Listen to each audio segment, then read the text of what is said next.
But then suddenly, she wakes up, and standing right beside her bed was a man in a mask holding a knife. And for months, she was held there in captivity, threatened constantly, abused repeatedly. Don't say anything. Don't reveal who you are. Don't speak. Imagine you're a teenager in your own bedroom asleep, and your parents are down the hall.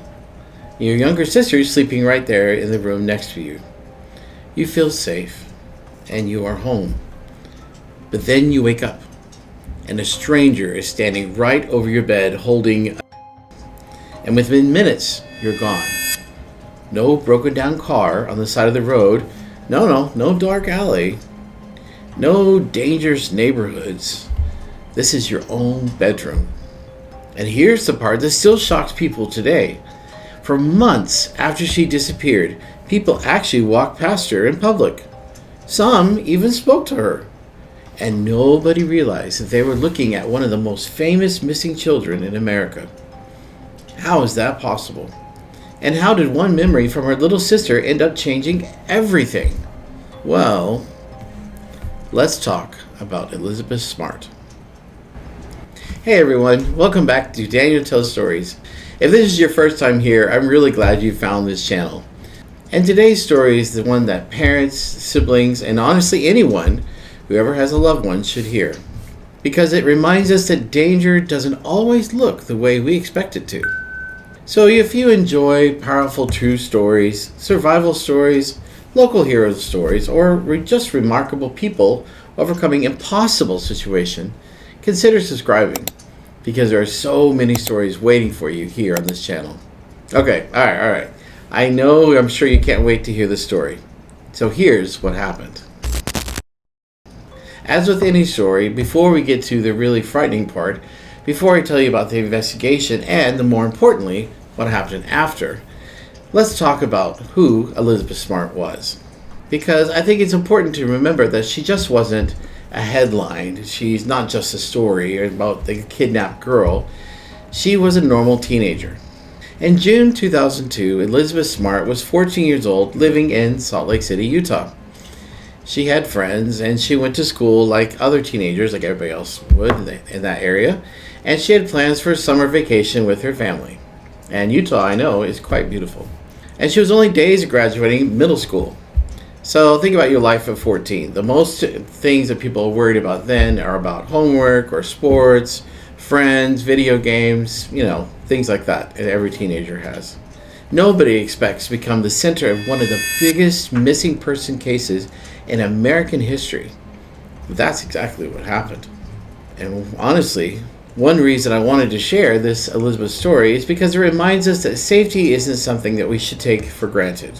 Home is where we're supposed to feel the safest. But stories like this remind us to stay aware, protect the people we love, and make sure our children understand the importance of speaking up when something ever feels wrong. Not that we should live in fear, of course not, because being careful is also very much an act of love and family. But first we have to go back to the more scary part and the night that everything changed. So it's about 2 o'clock in the morning. Elizabeth is asleep in her bedroom that she shares with her younger sister, Mary Catherine. And everything is normal, the little creaks in the house and things like that, the night noises. But then suddenly, she wakes up. And standing right beside her bed was a man in a mask holding a knife. Can you imagine? This is like a horror movie, crime movie, because it's so real. And if you think about this, you're waking up from a deep sleep, you're just barely opening your eyes, and suddenly, poof, you see a man standing in your room. No, this is not a movie. No, this is not a nightmare, but this is real life. And the man leans in and tells her if she screams, or if she fights, or does anything stupid, that he would end her. And not just her, he threatened her whole entire family too. I mean, if I was there in that kind of situation, being 14, being pulled out of a deep sleep, you would have a tremendous terror. Your body would just go rigid. You have a man in the room threatening your life. Elizabeth later initially thought that she was just dreaming, and she opened her eyes slowly. But of course, honestly, who wouldn't? I mean, your brain doesn't want to believe to tell you something that terrifying right next to you is real. But then she felt his hand pulling her from the bed. And she realized this is not a nightmare. This is actually happening. And Elizabeth made a decision that probably saved all their lives. She stayed quiet. And the man led her out of her house into the darkness and disappeared. But meanwhile, Mary Catherine, who was also there, had witnessed part of what had happened. And like any child, she was completely terrified and frozen. She pretended to stay asleep and eventually ended up running and telling her parents. Her parents, of course, panicked like with anybody's, and her mother cried, and without waiting too long for the father, called the police right away to tell about their missing daughter. And glad they didn't have to wait long because the police arrived. Volunteers arrived to help organize search efforts. News stations covered all the disappearances. And the entire country started asking one question. Where is Elizabeth Smart? But here's a really scary thing. The family had met the kidnapper before. So let me tell you this. Elizabeth recognized something. The man's voice. She knew that voice. So months earlier, a man calling himself Emmanuel had worked on the family's roof. He was a homeless handyman. And his real name? Brian David Mitchell. Which means the family had unknowingly invited a future kidnapper into their lives. Think about how chilling that was. This wasn't some random stranger from across the country or coming out of the night. This was actually someone they had met. And someone who had been inside their world. And here's where things become almost unbelievable. Mitchell took Elizabeth to camps hidden in the mountains. Not hundreds of miles away. No, there's not another state. Just up the mountain. Miles away from her home. Really close. Miles. And for months she was held there in captivity. Threatened constantly. Abused repeatedly. Now, I don't want that to be the focus of this video, but we assume that what he did to this little girl. He convinced her that if she tried to escape, her family would be using mind manipulation. And a lot of people ask, well, why didn't she run? But that's the question. A question that no one realizes, that they ignore how fear actually works. I mean, imagine you're a teenager and somebody's threatened to your family. You don't have the wherewithal to know. You're just knowing that every day you hear this threat. Most adults would struggle in this situation. I mean, Elizabeth was a child, and that's exactly how Mitchell controlled her. As investigators searched desperately for Elizabeth, another suspect quickly emerged. A man named Richard Ritchie.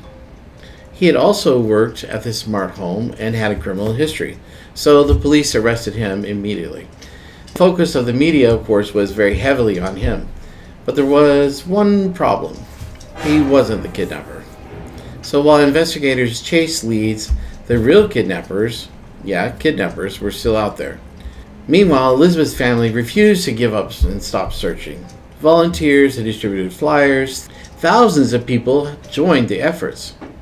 Eventually, over 16,000 tips poured into investigators. 16,000! I mean, imagine how overwhelming that must have been for the police. And yet, none of those tips brought Elizabeth home. At least, not yet. What kept going through people's mind is, could she have been rescued earlier? Well, yeah, maybe. At one point, she was brought into public spaces. They went to libraries, and they walked along the streets, and they would go anywhere, taking public transportation such as buses. Because people obviously saw her. The police even questioned them once. Seriously. A police officer actually approached them. The police officer asked why was this young girl sitting in a booth at a restaurant with wearing a veil and refusing to speak. And Mitchell, of course, immediately launched into this bizarre story, claiming there were religious ministers protecting their daughter. Meanwhile, under the table, Wanda Barzee was squeezing Elizabeth's leg. Oh, sorry. Who was Wanda Barzee? Okay. Wanda Barzee was actually Mitchell's wife. So she actually was helping Mitchell the whole time with the kidnapping plans. And she's the one that gave the warning to Elizabeth. Don't say anything. Don't reveal who you are. Don't speak. and unbelievably, the officer walked away.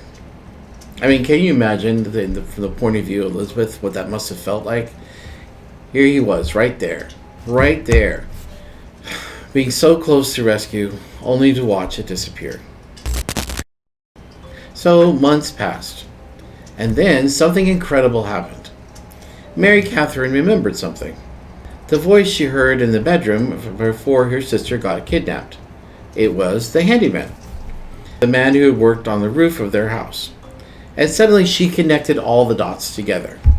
A child's memory becomes the turning point for one of the biggest missing person cases in America at that time.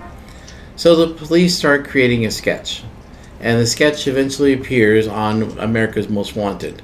And suddenly, people across America were looking for Brian David Mitchell. And on March 12, 2003, 2 witnesses recognized him walking down the street in Utah. And so the police were called and questions were asked. And finally, and this is the moment people have been waiting for so long, after 9 months of captivity, Elizabethsmart was rescued alive. Imagine, here's Elizabeth seeing her family again after 9 months, and her family realizing, after all this time of uncertainty, their daughter was finally home. Elizabethsmart was found alive. I can't even imagine the emotions in the room at that time, but it's so amazing. And this was just the beginning of Elizabeth's story. Now, here's something very important. Elizabeth didn't become famous because she was kidnapped. And this is the reason why I'm telling this story. It's because she became famous with what happened afterwards. Because surviving is one thing, but then rebuilding your life afterwards is quite another. I mean, Elizabeth could have disappeared from public view forever, and no one would have blamed her at all. But instead, she became an advocate for victims. She wrote books. She gave speeches, and she testified before lawmakers. She created organizations that helped survivors. She showed people that who are surviving trauma that it doesn't have to be or define your life. This is why millions of people admire her still today. Not because of what happened to her, but because of what she did with it afterwards. Today, Elizabethsmart is married. She is a mother and she's an author and an activist. She continues to help victims all over the world. And meanwhile, Brian David Mitchell was convicted and sentenced to life in prison. His accomplice Wanda Barzee was sentenced, but unfortunately she was released in 2018, but under very strict conditions. And really, the most important part is not what happened to them. It's what happened to Elizabeth. Because against all odds, she got her life back. And more. And that's something many people thought would never happen. So this is why Elizabethsmart's story still hits so hard and is so important today. Because this story reminds us that sometimes the strongest people don't look strong at all. Sometimes they're just ordinary people facing impossible situations. And yet they find somehow to keep going. So now I want to hear from you. Which part of this story was the most shocking to you? Was it the kidnapping? That the fact that police spoke to her and didn't recognize her?